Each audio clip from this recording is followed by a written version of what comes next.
आलमी मार्केट में खाम तेल की कीमतों में इजाफा जारी है। बरतानवी ब्रांड क्रूड $2.5% इजाफे से $111 फी बैरल के करीब पहुंच गया।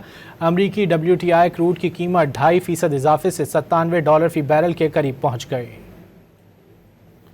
आलमी मार्केट में खाम तेल की कीमतों में इजाफा जारी है। बरतानवी ब्रांड क्रूड $2.5% इजाफे से $111 फी बैरल के करीब पहुंच गया है, जबकि अमरीकी WTI क्रूड की कीमत $2.5% इजाफे से $97 फी बैरल के करीब पहुंच गई है।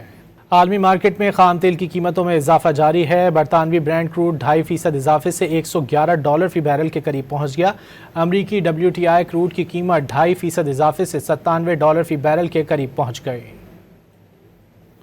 आलमी मार्केट में खाम तेल की कीमतों में इजाफा जारी है। बरतानवी ब्रांड क्रूड $2.5% इजाफे से $111 फी बैरल के करीब पहुंच गया है, जबकि अमरीकी WTI क्रूड की कीमत $2.5% इजाफे से $97 फी बैरल के करीब पहुंच गई है।